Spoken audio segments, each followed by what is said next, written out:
大家好，我是阿用。今天呢，要来跟大家来试驾的是卡塔纳 GSS S1000S。好，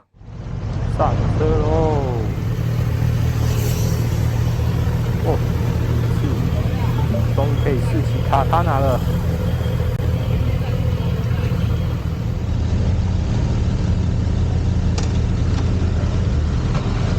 哦，把绳架给提起来。准备出发，看一下来车。哦，走喽，走喽，走喽，走喽！哦，前面车子先走了。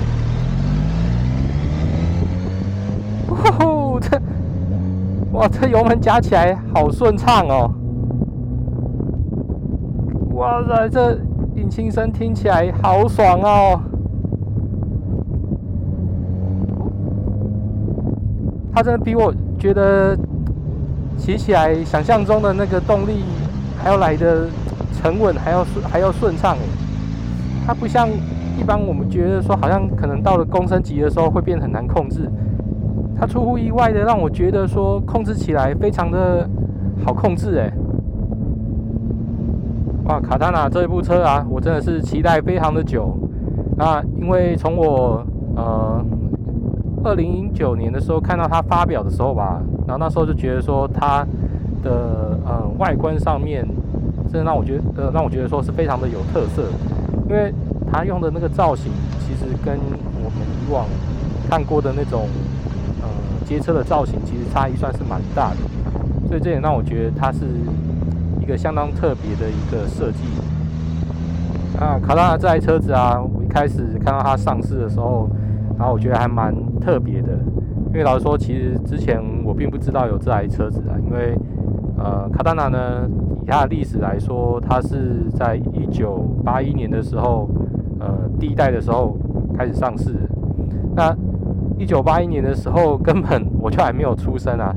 然后所以这台车子自然其实在我的记忆里，其实并不是一个多么独特的存在，但这次好像在比如在日本的话，其实好像蛮多的日本人对于这台车子其实都有相当深厚的一个情感，因为毕竟它是可能陪伴很多上个世代的人吧，然后就是他们的一个一些骑车的一些时光。那在少量的部分呢，可能在台湾那时候刚开放大型重机进口的时候。然后可能有一些卡塔纳也有在这个时候有进来到台湾有成功的挂牌，但说实在真的你的老的卡塔纳在台湾这边能够看到的其实量真的是非常不少。哦，那这个地方可以稍微冲一下。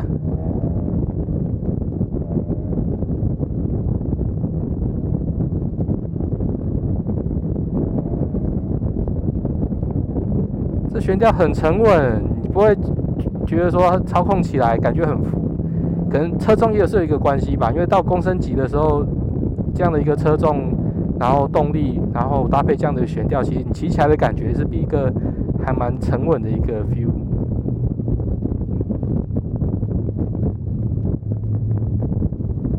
卡塔纳后来从1981年，然后生产第一代之后开始，到了生产第二代。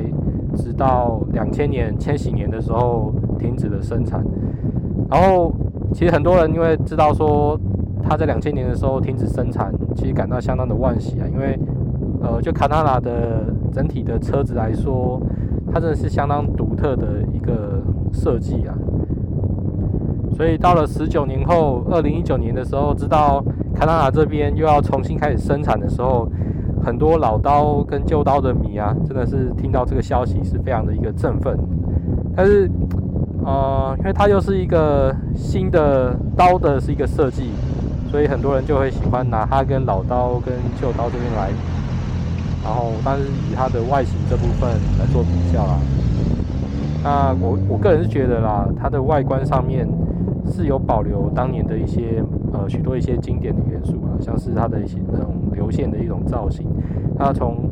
侧面整个来看呢，看起来就像一把刀一样，然后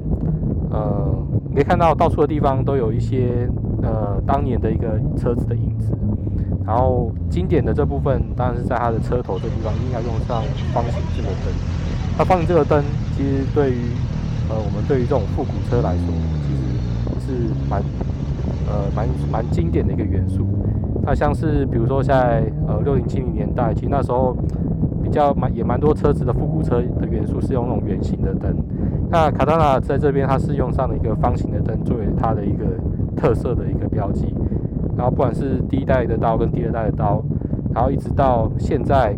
2019年之后重新又开始生产的刀，然后我们看到这样一个设计能够保留下来，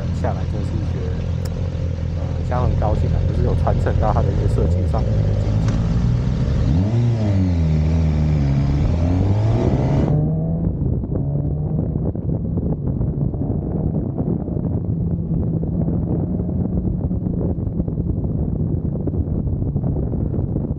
好啊，那像新一代的刀啊，它其实用上了很多现在最新的一些科技啊，像是我们看到现在新的液晶的这个仪表，它用上了这个高反差设计的液晶仪表，虽然不是那种现在最新的那种全彩的液晶仪表像R1那样子，但是这样已经让它的那个科技感已经有增加很多。那基本上这台车子呢，不管是从车架到引擎，它其实都是承袭于K5的 GXS R1000这边来的。那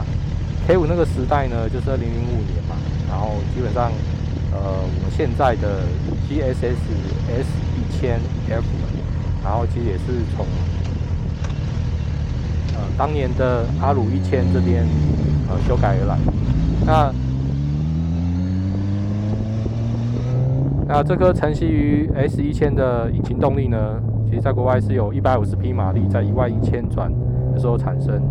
然后，但是到台湾之后呢，但因为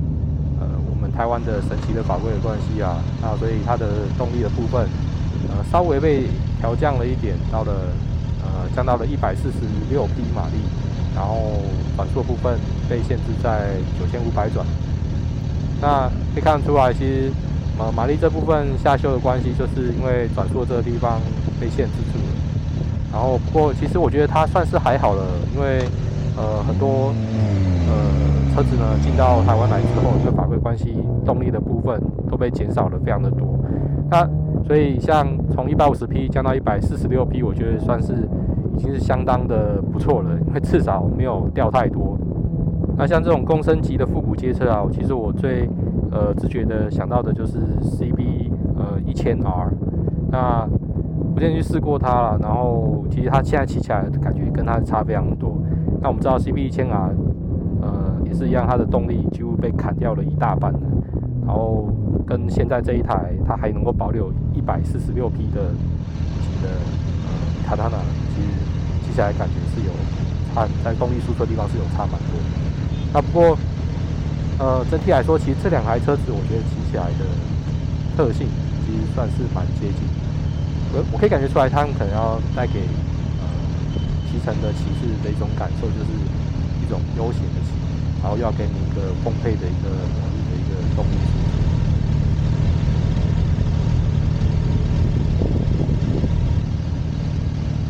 你讲到这个动力的输出，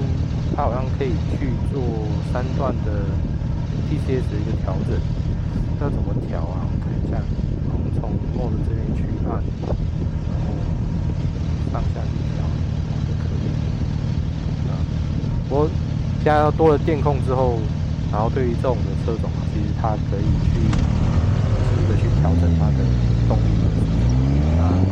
不用担心说因为动力过大，然后就发生说你的后轮就会失控的那种感觉，对。所以像现在新世代这种公升级的车子，它比过去的这种公升级的车骑起来都还有更多的一个安全性。然后在前悬吊部分，它配上了43mm 的卡亚巴全可调的倒立式前叉。哇，这前叉我觉得骑起来，它不是非常的硬朗，但是它却让你觉得车子的有一种沉稳的一个律动。后悬吊部分也用上了多连杆的单枪预载可调后避震，那基本上规格上面都是一个相当不错的一个前后悬吊的一个搭配，都让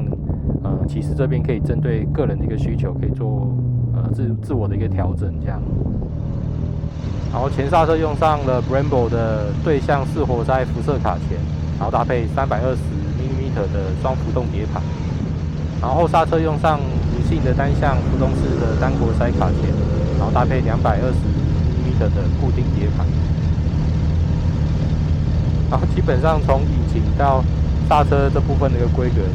感觉上就根本就跟S1000是一样的啦。然后所以基本上骑 S1000的感觉，我觉得不会跟Katana 感觉会差太多。不过在坐高的地方却很奇妙的是，Katana 坐高是825mm，然后这坐高跟阿鲁1000是一样的一个高度，然后反而是 S1000的高度呢是810mm的一个坐高。那所以这让我觉得倒是还蛮意外的，就是在Katana这地方用那种坐高是用上跟仿赛一样的一个坐高。不过Katana这边有一个缺点，却让我觉得是它一个致命伤啊，就是它的油箱只有12 L。那只有12 L的油箱，我觉得在续航力这部分可能了不起，只有200公里吧。这对于想要骑这个街车去旅行的人来说，其实会是一个相当感到困扰的一个地方。像至少连阿鲁1000它都有17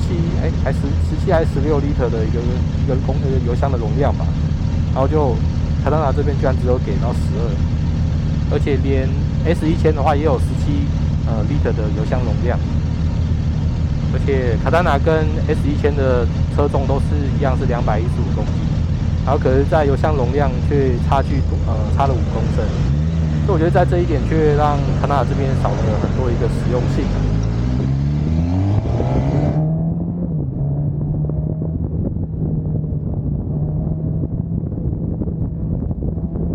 然后在后腰臂的地方呢，它用到了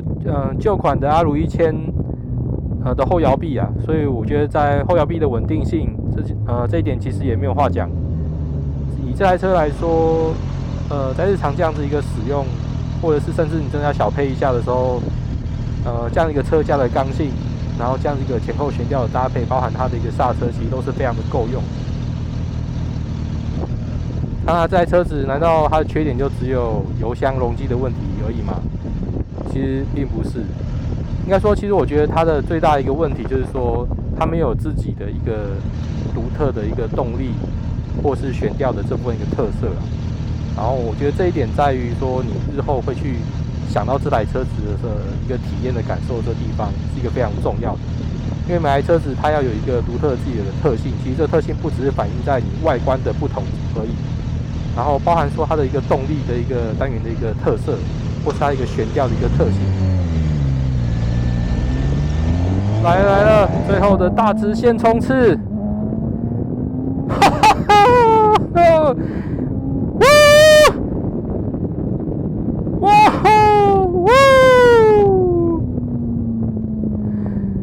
哇！真的是太爽了！哇，这一颗源自于阿鲁1000的引擎真的不是盖的啊！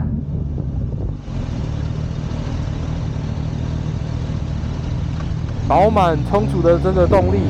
不过唯一可惜的是说它没有配上快排啦，就是进退档快排的地方它是没有的。不过我知道好像现在坊间已经是有可以去改它的进退档快排，因为这部分也没有什么太大的问题，因为基本上它的动力的部分呢都是跟 S1000这边是一样。那所以坊间这边去改它的进退档快排，也不会有什么样技术上的一个困难。好啦，那接下来4程的路线也要结束啦。那我今天是非常的高兴能够骑到Katana这台车子，然后让我再次体验到这种新世代的一个复古街车的一个传承的一个感觉。好，那接下来要4程的是阿鲁1000，那也请各位敬请期待下一集的播出啦。好，那今天Katana的4期就到这边。谢谢大家，我们下次见，拜拜。